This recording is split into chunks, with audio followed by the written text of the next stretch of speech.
All right.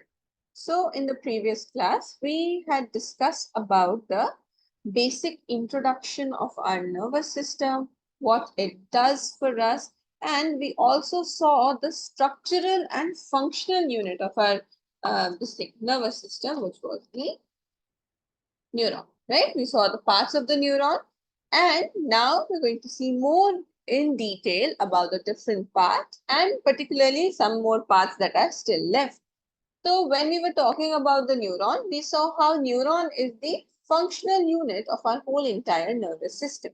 It means that the whole entire coordinating property, it has been or sort of is the responsibility of a neuron. We saw that neuron is made up of three major parts, which is cell body, which is also called as cell cyton. Then dendrites are there, and lastly there is the axon. So these are the different parts of our neuron. Now see, those neurons that are covered by the myelin sheath, we call them as the myelinated neuron. And the ones that are not covered by the myelin sheath, we call them as the non-myelinated neuron. Now see, what is the function of myelin sheath and what actually it is? So myelin sheath, this is an insulating layer. So if a neuron or the axon is surrounded by a myelin sheath, then that is insulated with it. Okay, so it is the insulating layer that is present around the axon of neuron. Now, what is the myelin sheath made up of? It is made up of proteins and a lot of fatty substances. Now, what does it do? Like, why is it there and what does it do? So, it allows the electrical impulses to be transmitted quickly and efficiently. It doesn't get like for example, if this is the length of the axon, so this myelin sheath, whenever it will be present, it will not let the imagine the impulse or the signal get lost. It happens to be the one that is responsible for the transmission of the impulses quickly so that it quickly gets transmitted to the next neuron, to the next, and then to the brain, and also efficiently so that no error should be allowed over there. Is it clear, students? Any doubts? No. All right. Now, moving forward, see, if I draw a neuron and then another neuron. See, the basic structure would be like this. For example, if this is the neuron number 1 and that is the neuron number 2. So always remember the neurons, they are not connected to each other directly. Rather, there is a space in between them. Okay, the space is called as the synapse. So two neurons, how are they connected? See, the nerve endings of the neuron number 1 and the dendrites of the neuron number 2 are connected. Clear? So the nerve endings and the dendrites. So the neuron connection is that way, and in between them there is a gap which is called as the synapse. So this is how the orientation of two neurons are there, and several neurons are connected in this manner only. Okay, nerve endings to the dendrites of another. It's never head to head, tail to tail. It's always tail to head kind of situation. Now see. So when we talk about the synapse or the gap, so this is basically the space that is present in between the two neurons.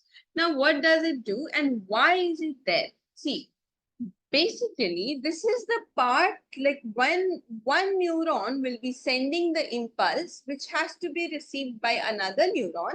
So basically, it is going to be sent through this space. So this is the place where the neurotransmitter is released by one neuron and it gets received by another. So imagine in this picture, when the neuron number 1 and its nerve endings will be releasing the neurotransmitter, then that neurotransmitter will be coming and getting attached or sending the transmission to the dendrites of another neuron. So in that way, with the help of the chemical, which is acetylcholine, the nerve impulse gets transmitted. Is this much clear, students?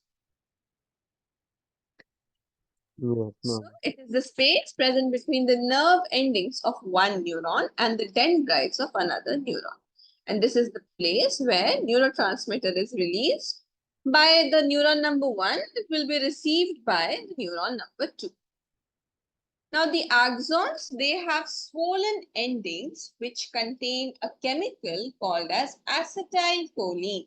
And this acetylcholine is one of the most important, or you can say one of the most famous example of neurotransmitter. There are many other neurotransmitters as well, like dopamine is also there, serotonin is also there, but acetylcholine is one of the most important and one of the most, you can say, famous kind of neurotransmitter.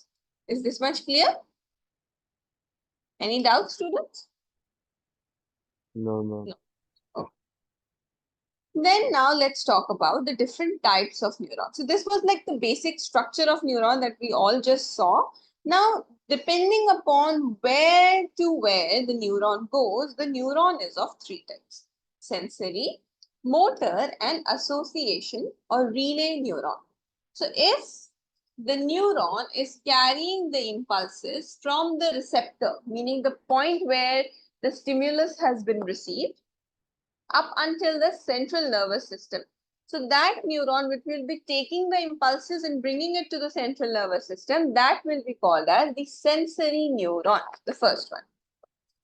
Then the second is the motor neuron. So motor neuron, what they do is that they carry the impulses. Now see, once the impulse has reached the central nervous system, our central nervous system is going to sort of interpret that impulse. They're going to understand what is happening, what the thing is, what the impulse is about, and everything related to that. And then what will happen? Then the impulse will send the response, or you can say the CNS will send the response to the effector to produce some sort of motion or some sort of response. So the motor neurons are the neurons that will be carrying the impulses from the central nervous system to the effector. Now the effector could be a muscle or it could be a gland. It doesn't matter. But in general, the message is sent, or the signal or the impulse is sent from the CNS up until the effector with the help of a motor neuron. Is it clear, students? And then the last type of neuron is the association or the relay neuron.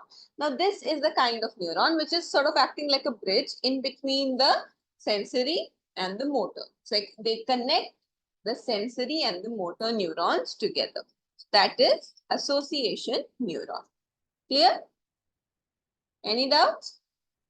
So now you understand how neurons are of 3 types depending upon their function, isn't it? That is our basis of division, or talking about where they are carrying the impulses from, whether they are carrying it from the receptor to the CNS, CNS to the effector, or whether they are connecting 2 neurons together. Any doubts up until now? Okay. Now, furthermore, let us see some examples of the receptors that are there. So, olfactory receptor. Now, these are the names of some receptors. So, first one is olfactory receptor. Now, olfactory receptor, it is present in our nose and it is responsible for the sense of smell. So, we get the sense of smell with the help of olfactory receptors present in our nose. Second is the gustatory receptor. Now, these are the receptors that are present on the tongue and they are responsible for the sense of taste. So we like have all sorts of like our taste buds. These are nothing but the receptors only. We can understand something is sweet, something is bitter, something is very salty, too salty, less salty, all of that because of the gustatory receptor. Then the auditory receptors are present in our ear for hearing. The thigmoreceptors are for touch. The thermoreceptor is the sense of heat. And lastly, the visual receptors are present in our eyes and they are for sight. Is it clear? Okay, very good. So this was about the receptors and the neurons. Okay, now you people can note it down. You can start from this myelin sheath part. Okay.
Ma'am, done.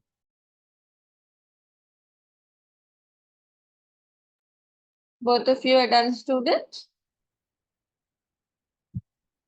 Oh, yes, ma'am.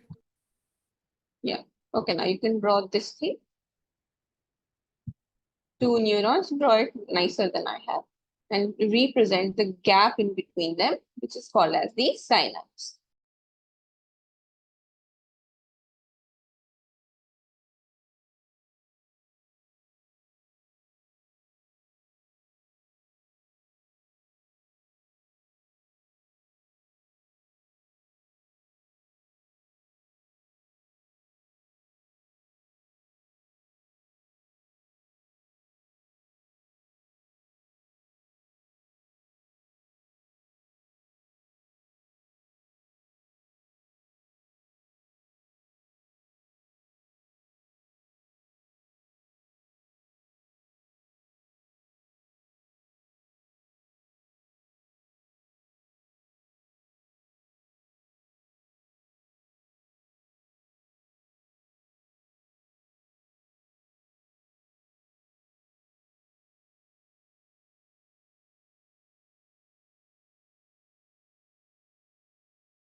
Ma'am, done.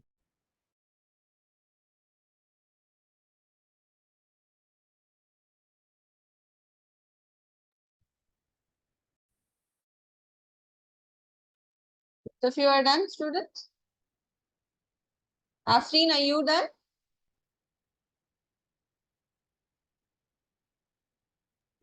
Yes, ma'am, done.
Ma'am, done.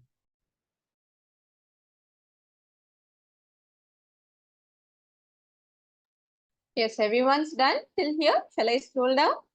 Yes.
Ma'am, done.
London.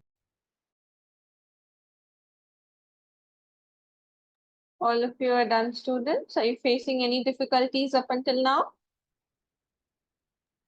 No, ma'am. No. Oh,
Ma'am, done. All of you are done, students? Yes.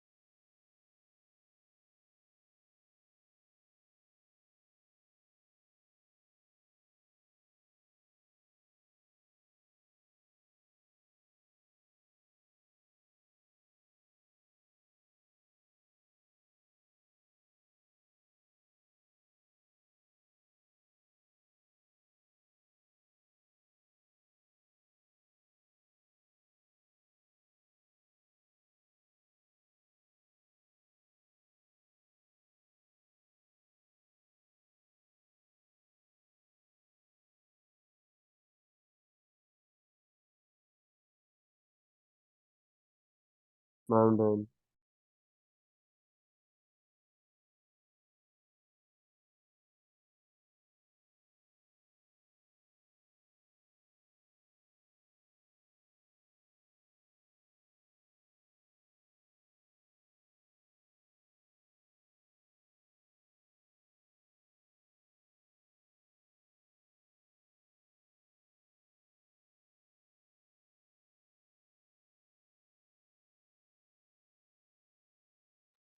All of you are done, students? Yes. All right. Any doubts up until now? Have you people understood what we have studied up until now? We studied the synapse. We studied the different types of neurons, their like what is their function, and we also studied the varieties of the receptors that are there in our body. Now, the next topic that we will be studying is the component, one of the most important component of our central nervous system, that is human brain. So you people know already that our central nervous system is made up of two components, the brain and the spinal cord.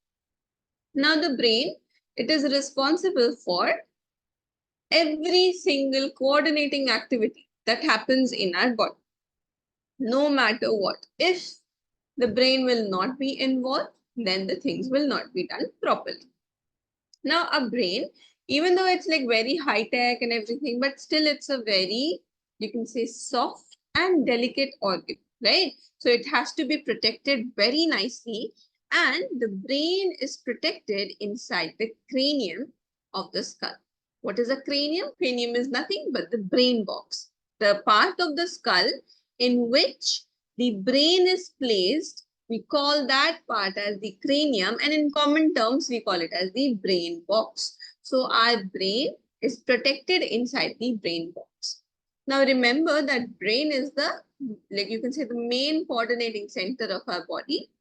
And the brain, like apart from being inside the cranium, that's not protection enough. So there is the presence of extra layers that surrounds the brain. So the brain and the spinal cord, they are protected by three membranous layers that are very commonly called as meninges. So the layers that surround the brain are called as meninges, and there are three types: dura mater, arachnoid, and pia mater.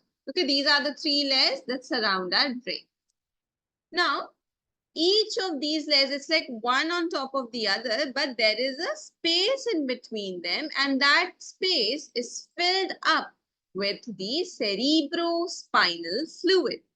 And this cerebrospinal fluid is responsible for like protecting the brain and the spinal cord against any kind of shock and any kind of injury. Is it clear, students?